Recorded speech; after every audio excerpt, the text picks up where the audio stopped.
Okay, Leo, I have a question for you. Imagine you walk into a clothing store here in the US. You see a really nice jacket on the wall. You want to buy it. What do you say to the salesperson? I would say I want this jacket. I knew you were going to say that. And you know what? That is exactly what most English learners say. But if you say, I want in an American store, it sounds, well, a little demanding, like you're giving an order. Wait, really? But I'm just saying what I want. I know. And that's the thing. In many languages, saying I want directly is totally fine. In Spanish, yo quiero is perfectly polite. In Mandarin, wo yo is neutral. But in English, especially in the US, we soften our requests. We don't state our desire directly, we hint at it. Oh, wow. So what should I say instead? That is exactly what today's episode is about. By the end of this, you will have 3 super practical phrases that will make you sound like a native shopper. And here's the best part, once you learn these, you can use them in restaurants, hotels, even at the post office. They're universal. Okay, I'm ready. Teach me. All right, phrase number 1. Big one, the most important one for today. Ready? Ready? I'm looking for. I'm looking for. Okay. So instead of I want a jacket, I say I'm looking for a jacket. Exactly. Let's say it together. I'm looking for a jacket. I'm looking for a jacket. Perfect. Now here's why this works. When you say I'm looking for, you're not demanding anything. You're simply telling the salesperson what your goal is. They then have the opportunity to help you. It's collaborative, not commanding. Huh. I never thought of it that way. So it's like I'm inviting them to help me. Exactly. And that changes everything. Let me give you 2 real examples. Example 1. You walk into an electronics store. You want a new laptop. Don't say, I want a laptop. Say, hi, I'm looking for a laptop for work. Hi, I'm looking for a laptop for work. Beautiful. Example 2. You're at a bookstore and you want a cookbook. Say, excuse me, I'm looking for a cookbook. Something with Mexican recipes. Excuse me, I'm looking for a cookbook. Something with Mexican recipes. Perfect. Now, Leo, what do you think happens next? The salesperson hears I'm looking for, and they immediately know what you need. They'll say, oh, we have those over here. Let me show you. This is so much smoother than I want. I can already feel myself sounding more natural. And you are. Now, phrase number 2. This one is for when you want to know if a store sells something specific. Okay? You're not sure if they have it. So you ask, Do you have? close.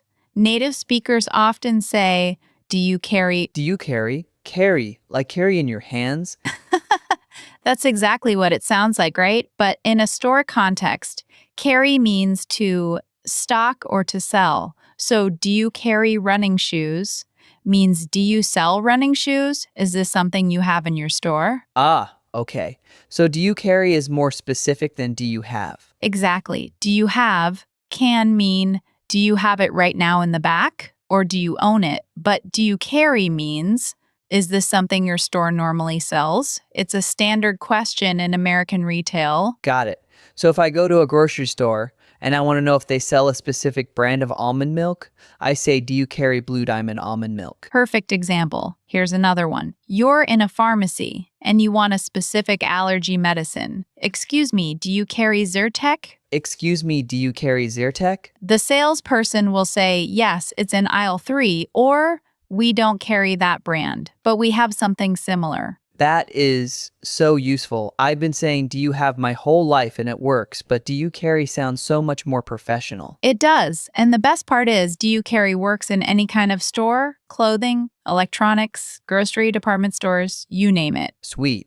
So what's phrase number 3? Phrase number 3 is for when you know the store has the item, but you can't find it, you need directions. You could say, where is, but that can sound a little direct. Instead, try, could you point me to? Could you point me to? Yes. Point me to literally means show me the direction with your finger. But as a phrase, it means please guide me to where this item is. So imagine I'm in a big department store. I want the shoe section. I say, could you point me to the shoe section? Perfect. Or you're in a supermarket, you need the dairy aisle. Could you point me to the dairy section? Could you point me to the dairy section? Beautiful. Now here's a little pro tip. If you want to be even more polite, add please at the end. could you point me to the dairy section, please? Could you point me to the dairy section, please? Okay, that sounds really natural. It does. And Leo, I want you to notice something.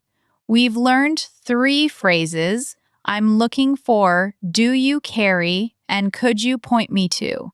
None of them use the word want, not once. Oh my gosh, you're right. All 3 phrases avoid want completely. And that's the secret. Native speakers avoid direct desire statements. We surround our requests with polite framing.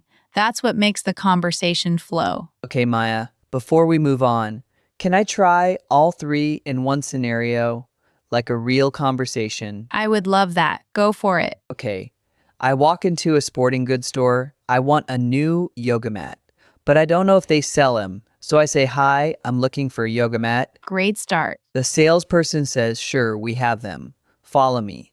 But I see they only have thin ones. I want a thick one. So I ask, do you carry extra thick yoga mats? Excellent. They say yes. Actually, they're on the back wall. So I can't see them from here. I say, could you point me to them, please? That was perfect.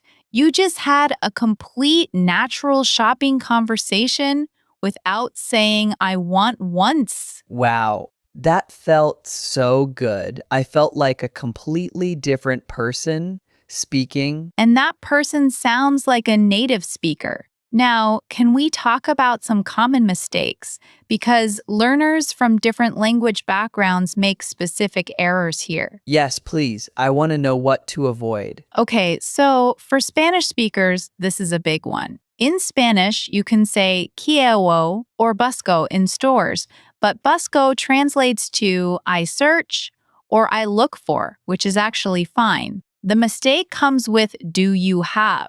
In Spanish, do you tiend is very common. But in English, do you have works, but do you carry is more natural when you're asking about store inventory. So Spanish speakers should practice do you carry more? Exactly. Now, for Chinese speakers, in Mandarin, we often say 我要好, I want, sit. And it's perfectly polite, but as we discussed, direct translation into English sounds demanding. So Chinese learners remember, swap I want with I'm looking for. Also, Chinese speakers sometimes drop the subject. They might say looking for a jacket without the I'm. In English, we need the full sentence. I'm looking for a jacket. Don't drop the subject. Right. And for Arabic speakers, there's a common issue with word order. In Arabic, you might say, at you do you carry. But in English, it's do you carry with do first. Front load the do. Front load the do. I like that. So the key takeaway for everyone, regardless of your first language, avoid direct I want. Use I'm looking for to state your goal. Use do you carry to ask about inventory. Use could you point me to ask for directions. I'm going to write these down right now. These are going in my phone. Do it. And then go practice. This week, I challenge you to go into any store,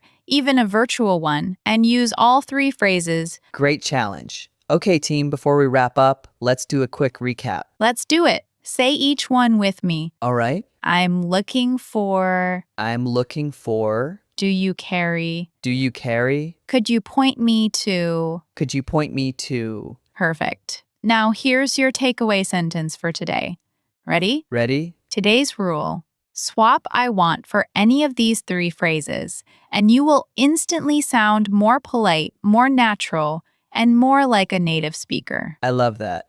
And team, I'm Leo, and this is Speak Like a Native. If this helped you, hit subscribe. New episodes every day, and go practice in the comments below. Use one of these phrases in a sentence, any sentence, and we will cheer you on. Thank you for listening, and we'll see you in the next episode. See you next time.